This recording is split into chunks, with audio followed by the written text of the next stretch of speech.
House will come to order. Members-elect, please take your seat.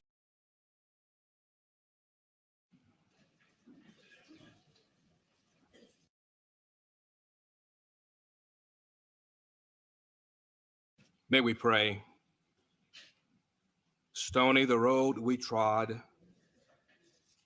bitter the chastening rod.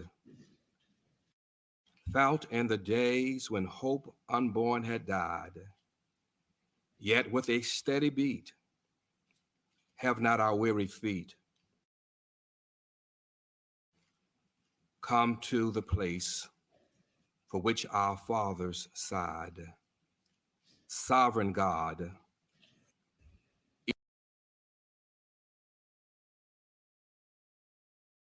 eternal God, we stand in awe of your presence, for in you we live, we move, and we have our being. We ask your blessings now upon this House of Delegates and all who serve this body in this hallowed chamber. Grant each of them a daily measure of fresh grace. Cause them to be still and know that you are God. We offer our humble gratitude for the gift of freedom we enjoy, and we commit our future as a nation and as a state into your hands. Your wisdom is beyond the scope of our finite understanding. We know in the midst of this time, you have kingdom purpose. Nothing that is happening is a surprise to you. You see the end from the beginning, and you are at work in ways we cannot see. Guide the direction of every elected leader in this chamber. Give them divine wisdom to lead and unify this great state. We are facing immense challenges and great political divisions. We pray they will put their personal agendas aside and work together to bring our state toward peace and prosperity. Give each of them the prophetic mantle of Michael and inspire our lawmakers to act justly, to love mercy, and to walk humbly with our God. Make them strong and courageous to do your will on behalf of your people. We commit our state and our nation into your hands. Amen. Amen. I pledge allegiance to the flag of the United States of America and to the republic for which it stands, one nation, under God, indivisible, with liberty and justice for all.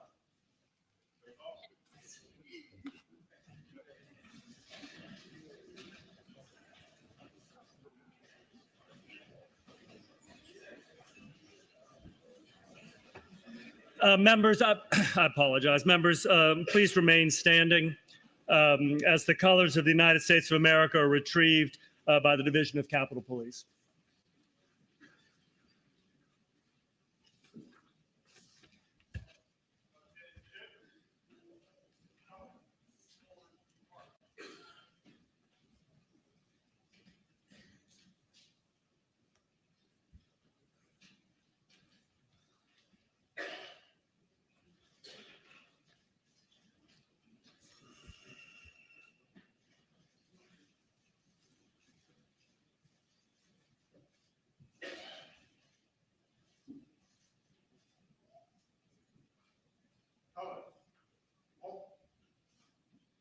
Mr. Clerk, permission to retrieve colors.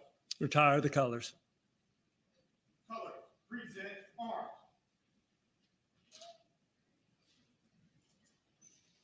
Colors, ordered arms. Retrieve colors.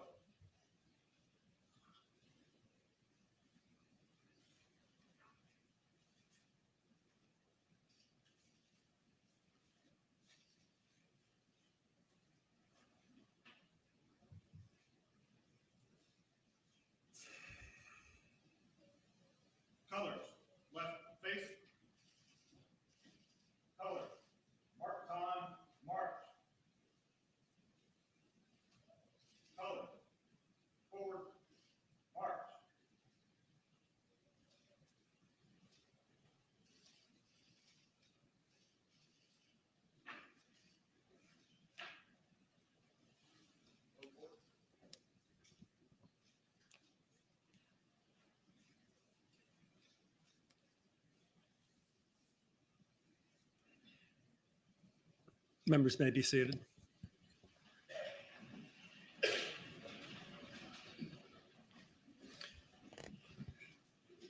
Members-elect, please be advised that the House Clerk's Office received from the Virginia Department of Elections notifications that, pursuant to Section 24.2-679 of the Code of Virginia, meetings of the Board of Elections were held to examine the official abstracts of votes from the general election held on November 7th, 2023, and subsequent recounts of certain election results pursuant to Section 24.800 at SEEK. The results of the elections and recounts confirm that each member seated here today was duly elected a member of the Virginia House of Delegates for a 2-year term beginning the second Wednesday of January 2024, and has received from the Department of Elections a certificate of election pursuant to Section 24.2-673, all of which are on file upstairs in the House Clerk's office. Members, please also be advised that pursuant to Article 4, Section 7 of the Virginia Constitution, providing that the House of Delegates, quote, shall judge of the election qualifications and return of its members, unquote, I am pleased to report the following. In a special election to fill the vacancy of the 48th House of Delegates District, which occurred on Tuesday, January 9th, 2024, it has been determined that Eric J. Phillips received a majority of the votes cast and is accordingly present today to be sworn in and seated as a newly elected member of the Virginia House of Delegates.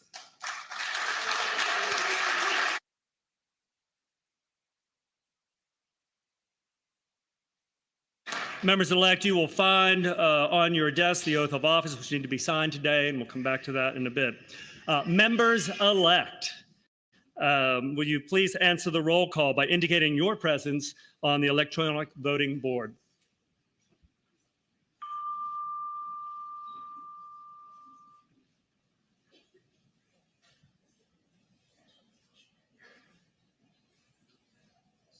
Yeah. I am pleased to advise the House that a quorum is present. Without further ado, members-elect, are you ready to take your oath of office? Members-elect, please rise. Please rise, raise your right hand, and repeat after me. I do solemnly swear that I will support the Constitution of the United States and the Constitution of the Commonwealth of Virginia, and that I will faithfully and impartially discharge all duties incumbent upon me as a member of the Virginia House of Delegates, according to the best of my ability. So help me God. Congratulations.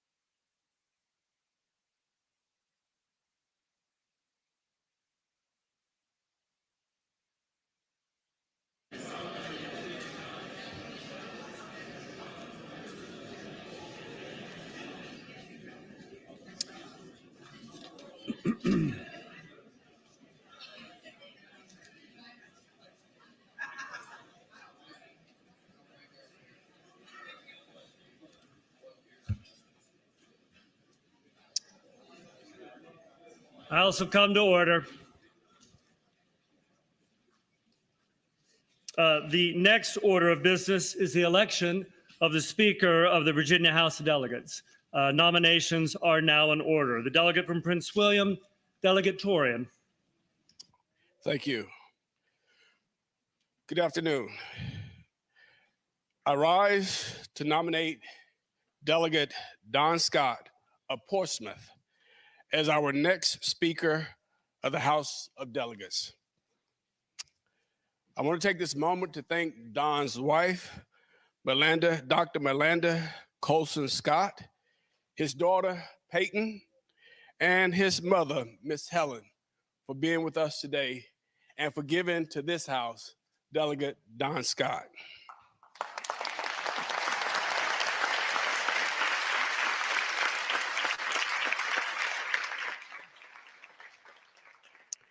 Delegate Scott has served his country. He served in the United States Navy. Delegate Scott understands the redemptive power of God.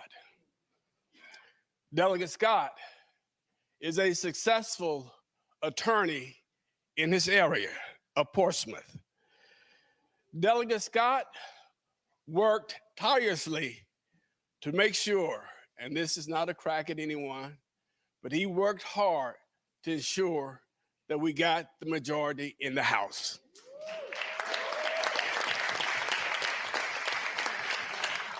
I want to take a moment and just talk a little about history. 4 years ago, when we were in this chamber, we elected the first Jewish female to serve as Speaker of the House, Delegate Eileen Fillicorn.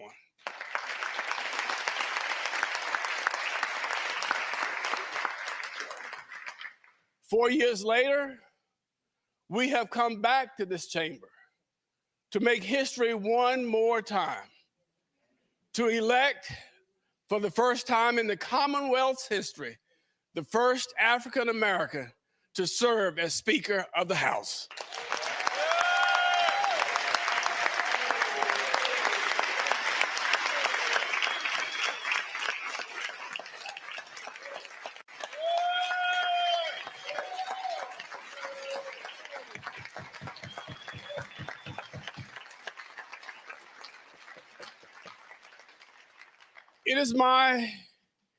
It is my hope that all of us as Virginians will have an appreciation for history. For over 400 years ago, people who looked like Delegate Scott gave of their sweat, blood, and tears to help build this Capitol. And I would say that it is probably only right and fitting and appropriate that 400 years later, a person of color, an African American, not only whose ancestors helped to build this Capitol, now stands to help lead this House of Delegates. It is only fitting.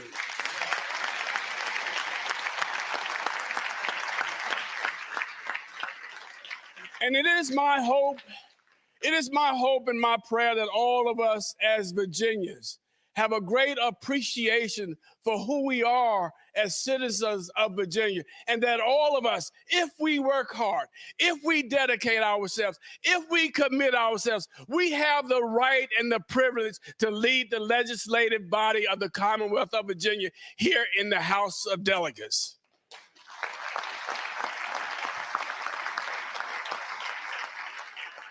So I pray that it is a proud moment for all of us as we nominate Delegate Don Scott as our next Speaker of the House.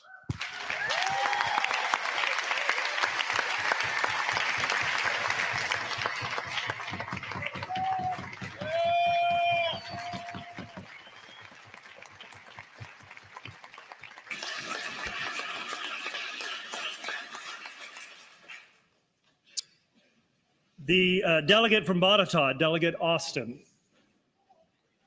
Thank you, Mr. Clerk. I rise to second the nomination for my friend Don Scott. It is an honor to second the nomination on this historic occasion for the gentleman from Portsmouth to serve as the Speaker of the Virginia House of Delegates. Each of us has been entrusted to serve in this historic body and to work together to address the needs of all Virginians. I'm confident that Don Scott can bring us together to do just that. The election of my friend from Portsmouth, the first African-American Speaker of this body, is a historic moment in our 405-year history. And it is only fitting this moment come as our nation embarks upon its 250th anniversary. And we as Virginians celebrate our role in the birthplace of America. My friendship with Don has grown. I've come to know him as a professional who approaches issues with a persuasive, calm, methodical, and persistent manner. and always with a smile. Delegate Scott, I know you will be a fair and strong speaker. Even when we don't see eye to eye on policy, I firmly believe through your leadership, we will work together with the best interest of all Virginians. Personally, I value our friendship, and I thank you for the opportunity to be part of this moment. Relationships will always overshadow partisan differences. And now, in renewing my second to the motion, I ask that this legislature come together and work collectively to advance the opportunities and qualities of life for the citizens of the Commonwealth of Virginia, starting with the election of Delegate Don Scott, Speaker of the Virginia House of Delegates. Thank you.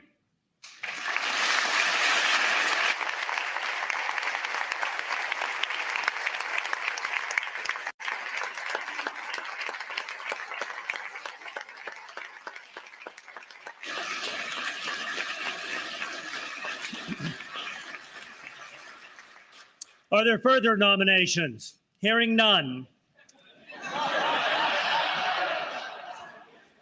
I declare that the nominations are now closed. All those in favor of Don Scott to be Speaker of the Virginia House of Delegates shall indicate such on the electronic voting board.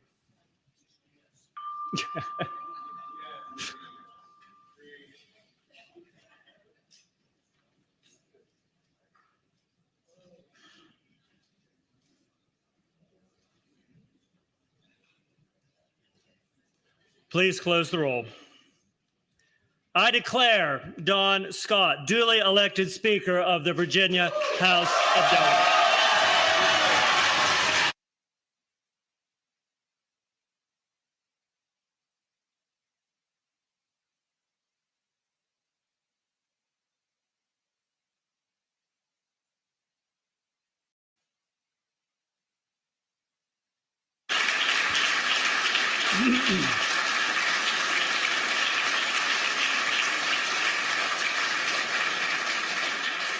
The following members are appointed to escort the Speaker-elect to the Speaker's rostrum to receive the oath of office. Delegates Sickles, Delaney, Helmer, Munden King, Austin, and Coiner.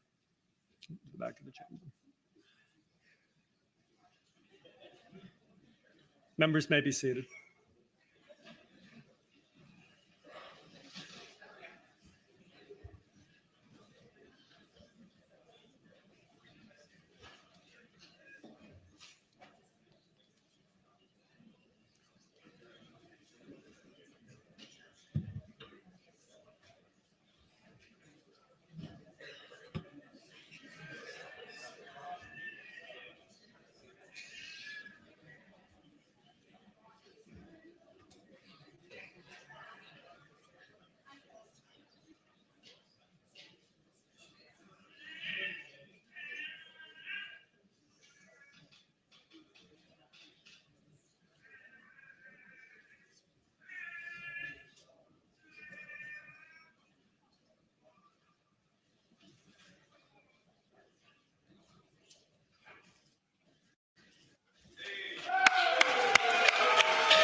The oath of office, members, please be seated. The oath of office will now be administered by the Honorable S. Bernard Goodwin, Chief Justice of the Supreme Court of Virginia.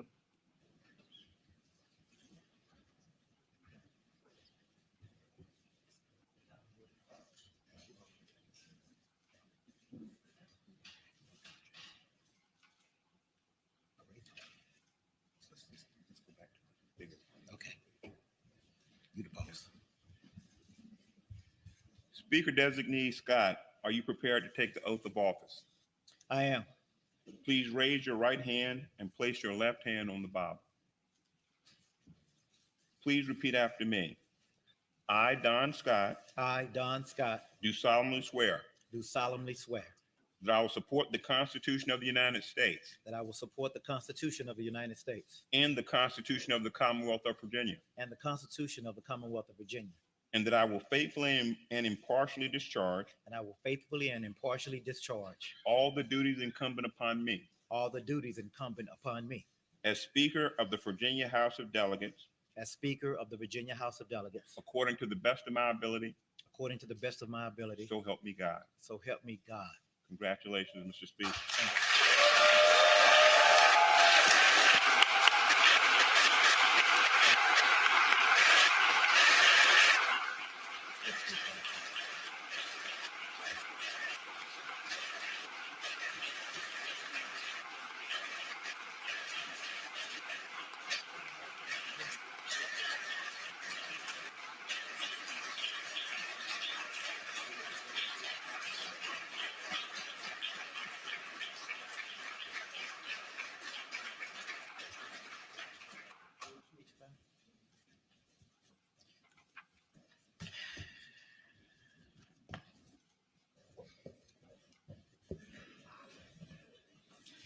Good afternoon, Virginia.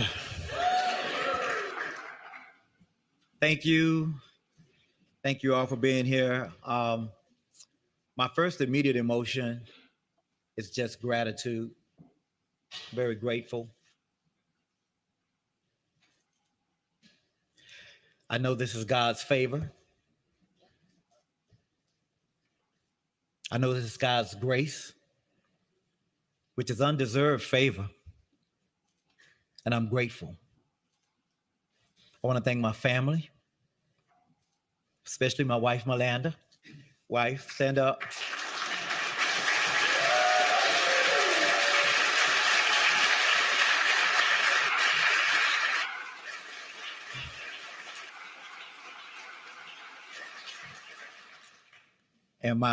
She thinks she's my mini campaign manager. She thinks I haven't won an election without a Peyton. Stand up, Peyton.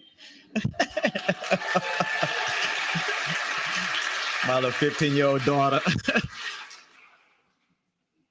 So y'all, real talk. Without them, I wouldn't be here. You all know it when you serve that we couldn't do any of this without our family, without them allowing us to be away. Countless hours, countless nights, people pulling you in different directions. Town meetings, council meetings, committee meetings. We know that, commissions.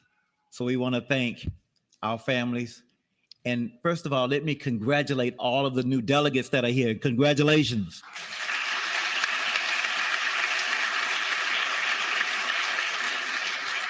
I want to say thank you to all of your families as well, because I know they made huge sacrifices for you to be here today. And we don't ever want to forget those sacrifices. I'm trying not to do them. Y'all keep cool here. Because my mother is here, Helen Scott. She's in a chair, but she can't. Raise your hand, Helen Scott. Just raise your hand.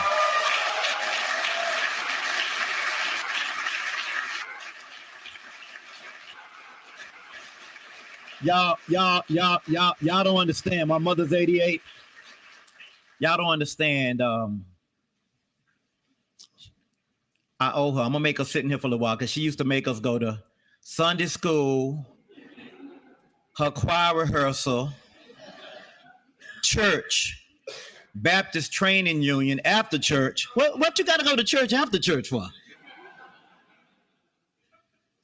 And then back to church on Wednesdays, and then some more choir rehearsal. And then she was like the singer, lead singer in the choir.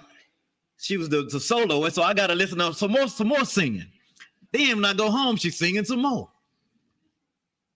And she's tough, y'all. I gotta honor her today.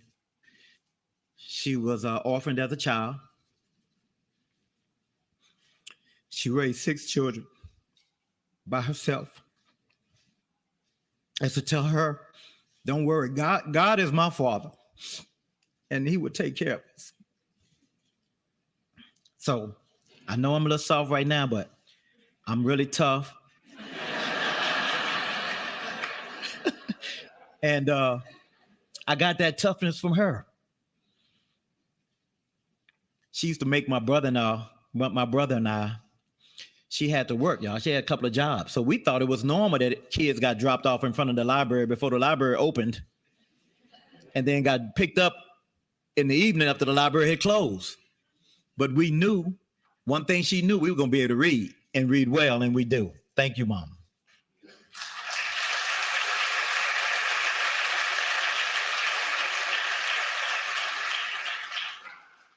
I think the other strong woman in my life, my wife, Dr. Melinda Colson Scott.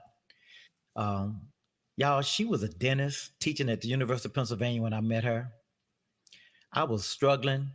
Some of y'all know my story. I'd really just come out of jail, real talk. And she looked at me and didn't see anything that the world sees. She looked at me and saw her aspiration, her husband, her friend, her confidant. Thank you. Thank you. When I was at my lowest, you looked at me and you saw me exactly where I'm standing right now. Thank you. Thank you.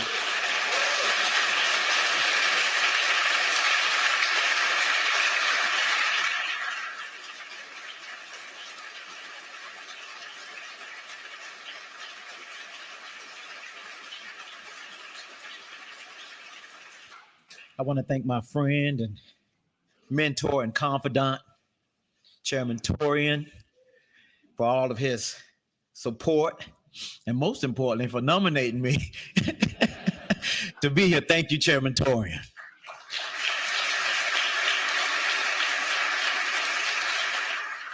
I'm about to tell a secret that I promised that I would keep, but I'm about to tell it.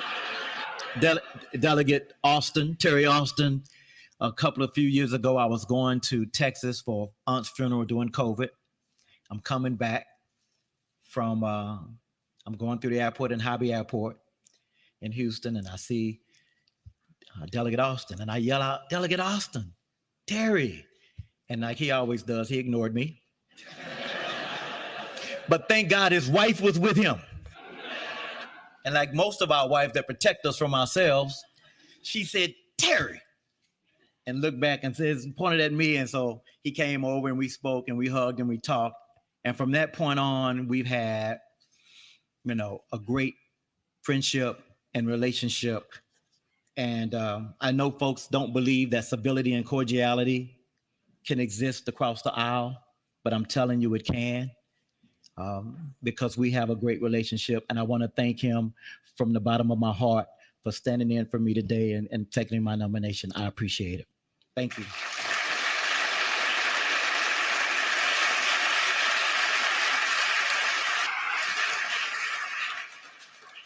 So I want to just let y'all know everything that I learned in this house about fighting for what you believe in and being a leader. I learned from watching Delegate Todd Gilbert, the former speaker and now minority leader. He is a tenacious fighter. Y'all are all gonna cringe when he step up to speak, so just get ready. He used to make me do it too. Y'all give it up for my friend Todd Gilbert.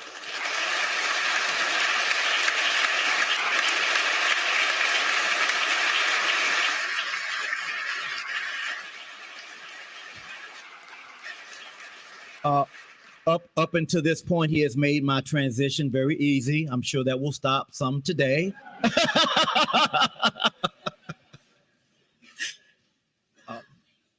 I'm grateful and thankful to my colleagues for the trust that you have placed in me to lead this august body. The historic nature of my speakership is not lost on me. This will be the first time in the history of the Commonwealth of Virginia that we have had a speaker who was as intelligent as this and as handsome as this. No, what y'all laughing at? It's true. No, let me stop. But it's an honor and a privilege to be elected by my peers as the first Black Speaker of the House of Delegates. 405 years after the founding of the longest continuous democratic elected body in the Western Hemisphere. Also, coincidentally, 405 years after the first enslaved people arrived here. Not far from where we stand, down the road in Hampton Roads. So I know I stand on the shoulders of those who came before me. And there's something about being the first to do something. I think about the folks that I look up to personally who never got this opportunity, who I still count as friends, who are brilliant. Forgive me, but they are legislators, former legislators, they're jurists, they're now colleagues and peers. And they served in this body, African Americans. People like Kenny Alexander, former delegate, senator from Norfolk, and Yvonne Miller, former delegate, fierce fighter, and senator from Norfolk. I think about former delegate Gerald Jones and my predecessor and mentor and friend from Portsmouth, now Circuit Court Judge Delegate Ken Melvin. All of these guys were brilliant. All of these ladies were brilliant. Yet they never had the opportunity to stand where I stand now. In fact, Judge Melvin told me he never even fathomed getting the opportunity to stand where I'm standing now. So I don't take this for granted. I've spoken to many of them over the little while. And one of the things that stood out to me was about all of them is the heart that they had, the integrity that they had, the care for the communities that they had. And I hope to be able to emulate that. So I know I stand on the shoulders of giants. I can't even imagine what it must have been like for Doug Wilder, first Black governor of Virginia, 1989. Or Fergie Reed, the first Black person elected to the General Assembly since Reconstruction. Or George Tioma, who was elected during the Reconstruction to the General Assembly. He's a Black man from Portsmouth. And he was a Republican. And every time I look around this room, I do see this. I see the ghost of those people who worked here, those Black folks who were enslaved here, whose dignity and humanity was discounted right here in this room. I see those people. And I know we, not just I, we carry their hopes and dreams and their posterity. I carry it in my heart. I think about all of the people who never got their rights heard by people sitting in this chamber. Thank God the Commonwealth has turned the page. Thank God.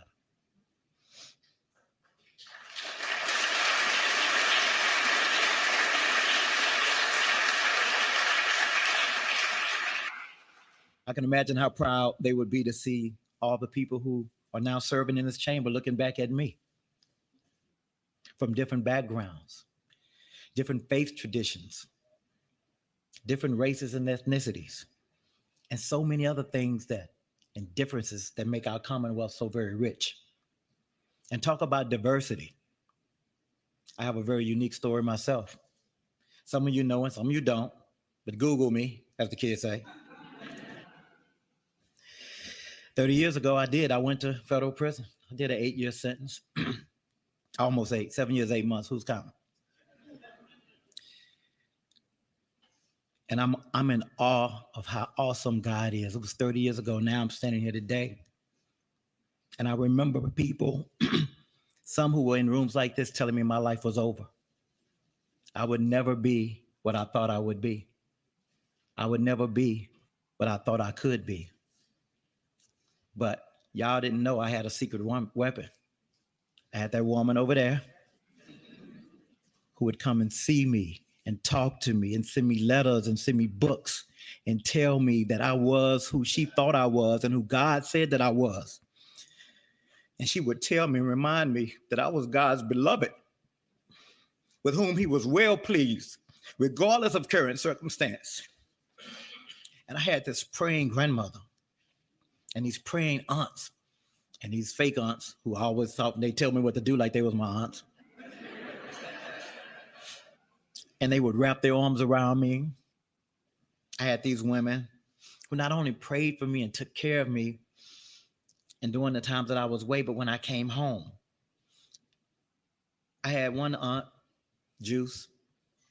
She would pick me up at 5 a.m. to make sure I got to work on time every day. Commitment, 5 a.m. every day. Get me to work, get me back, because I didn't have a car at the time.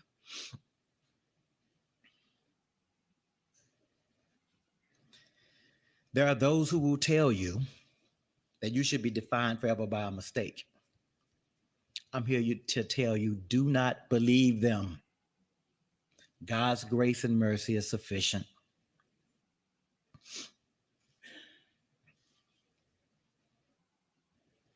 Duty, honor, country. I take those words very seriously, as I know many of you do. We have some great veterans here that serve in this body.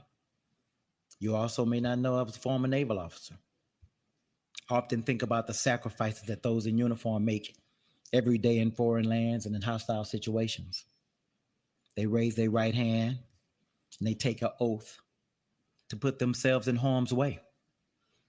And their families many times don't know not only where they are, but when they'll return. And we speak now. As we speak right now, there are men and women who are standing watch all over this nation.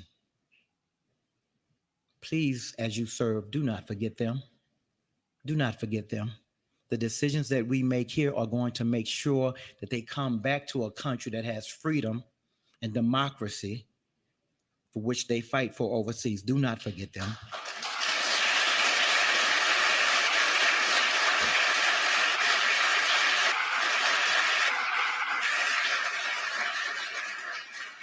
Now, enough about me. Let's talk about us. So y'all know this. Like, y'all know the Senate's Democrat last session and the House was Republican. So everything that we got done last year, it was bipartisan. Oh my God. It works. We can do it again. And y'all know, because I've been in a couple of fights, Leader Gilbert, we know how to count. We're in a 51-49 body, right? So if we want to get anything done, we're going to have to get it done together. We got a Republican governor, got 51 over here, 49 over here, 21 and 19 over there. Can't get much closer. Got to be able to count, got to be able to get some things done. Y'all who have been here for a while probably know this, but 80% of the things we vote for, they uncontested. It's boring. Hit the button because it's uncontested. It's all good ideas. Newsflash. Every great idea ain't on the Democratic side, and every great idea ain't on the Republican side. Great ideas come together. Sometimes they start out as a bad idea, become a great idea, and we fix them and we do it together. So I'm looking forward to working with everybody to continue that journey. This is what I promise as Speaker. I will allow debate. I will try to promote civility, no matter how invested we all are in the outcome, no matter how vociferous it may become. And sometimes we all get emotionally attached to some stuff. And that's good. That's why we were elected, because we care. That's why we were elected. So I would just not be the Speaker of the Democrats, and I will not just be the opponent of the Republicans, but I will be the Speaker of the House of the Commonwealth of Virginia. Thank you.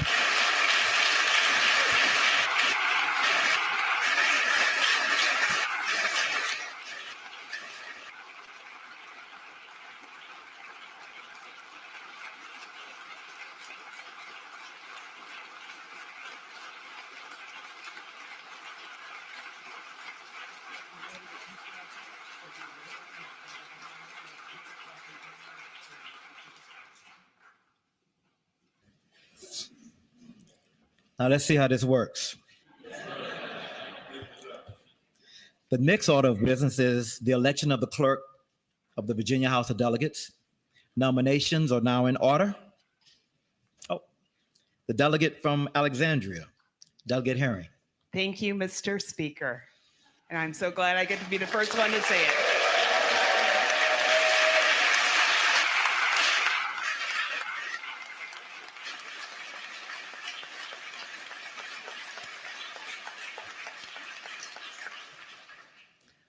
Mr. Speaker, I rise to nominate G. Paul Nardo to be clerk of the Virginia House of Delegates.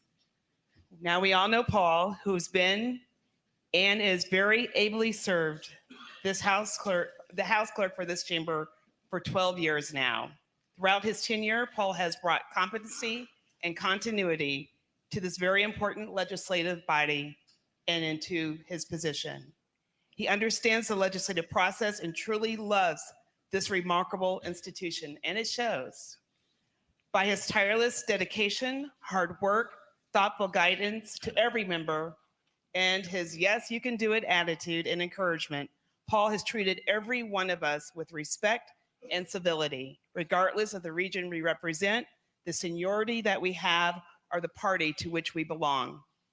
No matter how heated the moments can get or busy the day is, a clerk that is poised, purposeful, and personable.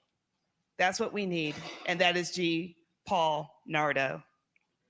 He smiles freely, he enjoys a good laugh with anyone, and he really makes it his business to go along with people.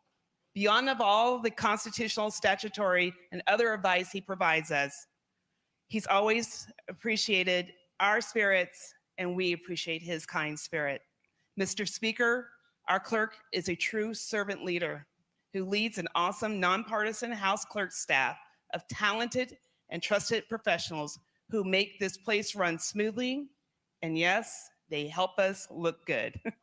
We know that the services that the House Clerk's Office provides to us all is excellent, and each of one of them are exemplary. So for all these reasons, Mr. Speaker, and there are many more, I'm delighted to nominate G. Paul Nardo to continue to serve as the clerk of the House of Delegates. Thank you.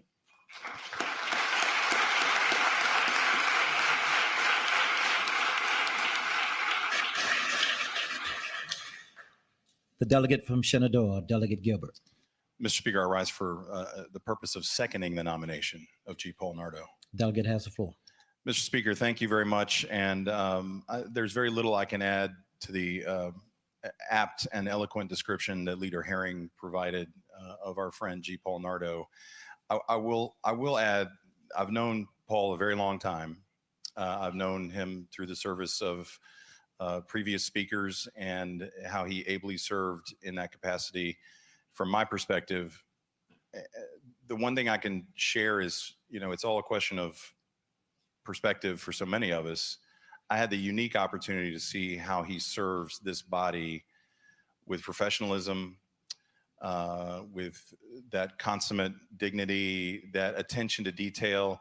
And when I say attention to detail, you all know all the little things you ask Paul Nardo to do that you're a little embarrassed when you ask it. I probably had 2 or 3 this week that I said, can you fix this very little thing?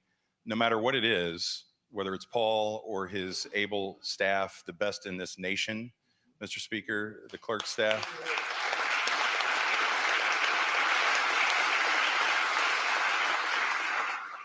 Other clerks staff around the country learn from ours routinely, Mr. Speaker, and that's one of the proud moments for we Virginians. But Paul answers that call every day, and without regard to party, without regard to seniority, without regard to any other status or anything. He may harbor his own thoughts about particular members, but he serves everybody the same. And that is the mark of a true professional. And so it is my high honor today to second the nomination of Paul Nardo for clerk of the House of Delegates and keeper of the rolls of the Commonwealth.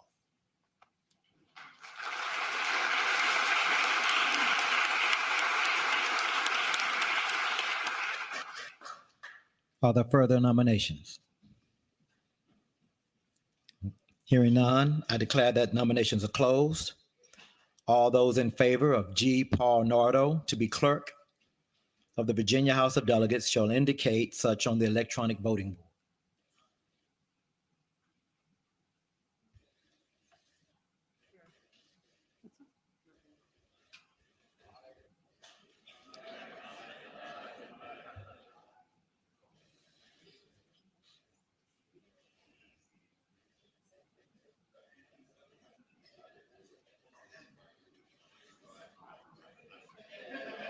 We better get him back in here to fix it.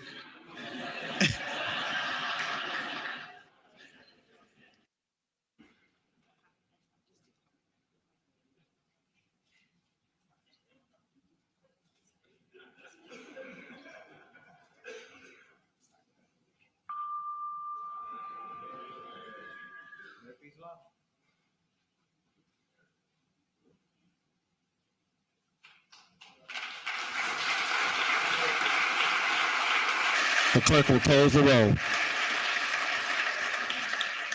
Yeas 100, nays 0. I declare G. Paul Nardo duly elected clerk of the Virginia House of Delegates. The clerk will announce the committee to escort the clerk-elect to the clerk's rostrum to receive the oath of office. The Speaker appoints the following members to escort the clerk-elect to the clerk's rostrum. Delegates Herring, Delegate Tran, Delegate Willett, Delegate Glass, Delegate Gilbert, Delegate Batten, Delegate O'Rourke, and Delegate O'Quinn.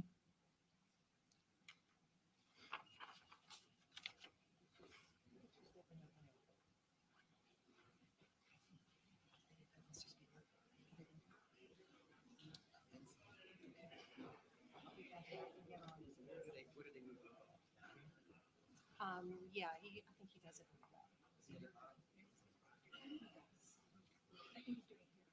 I think he's going to do it here in his file.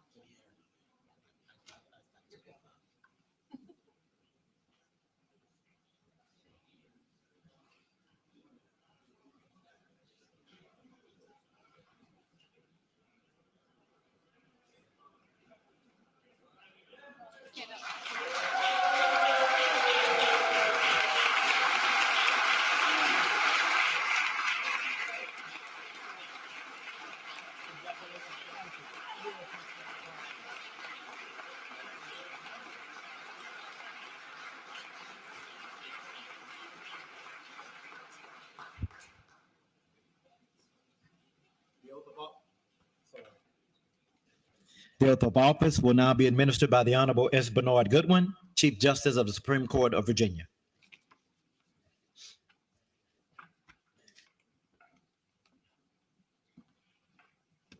Mr. Nardo, are you prepared to take the oath of office? I am, sir. Please raise your right hand and place your left hand on the Bible. Please repeat after me.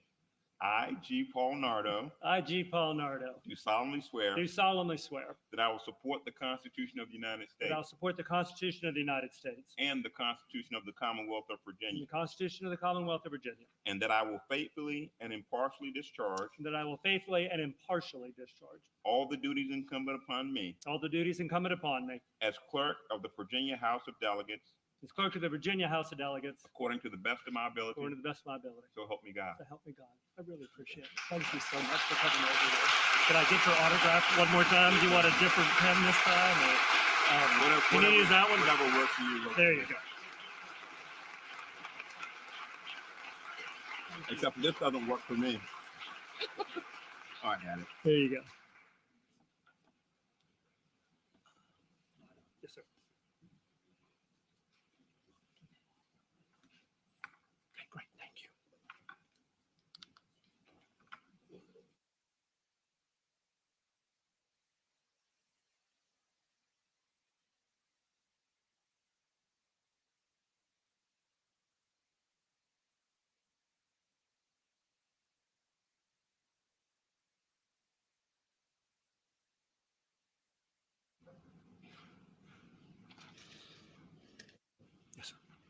The clerk will report a resolution. House Resolution Number 10, establishing the rules of the Virginia House of Delegates for the 2024-2025 sessions of the General Assembly of Virginia. He said there are. The delegate from Alexandria, Delegate Herring. Thank you, Mr. Speaker. I rise to move the adoption of the resolution and speaking to that motion. Delegate has the floor. Thank you, Mr. Speaker. I want the members to know the rules are pretty much the same as the 2022-2023 rules, but there are some changes, and I'm going to briefly go through them. There was an addition to Rule 6. Rule 6C was added just to reflect custom and practice that we will count the seniority of members who are returning the years that they've had and returning, or if they served in the other body, and determining seniority for this chamber with office assignments and seating. Then we have another rule change, which is Rule 16. The name of two committees were changed. Commerce and Energy is changed to Labor and Commerce, and then Health, Welfare Institutions was changed to Health and Human Services. And then Rule 75 was revised to add the requirement that a governor's recommendation be agreed to must receive the same recorded vote as required to pass the bill itself. And it's bringing it back to what this chamber had as its rule back in 2018. And with that, oh, actually, there's a little bit more. Rule 84, we just changed the reference to the old office building, Pocahontas, to the General Assembly building now that we are in our new building. And yeah, I know, right? And there's some minor technical changes. And I apologize if the line's not correct, but basically line 88, around in that area, there was a 2/3, and we just spelled it out, a 2/3 for consistency's sake in the rules. And then around line 55, there's an apostrophe added to days. So it's 3 days working notice. I hope that's not too contentious. And then morning hour is capitalized throughout the rules. So with that, Mr. Speaker, again, I move the adoption of the resolution.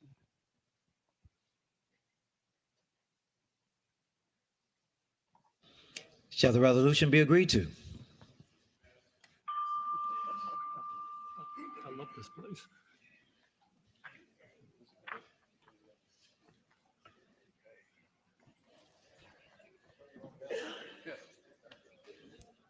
You need to stretch your vote. We'll mark you down, yeah. We'll mark you down.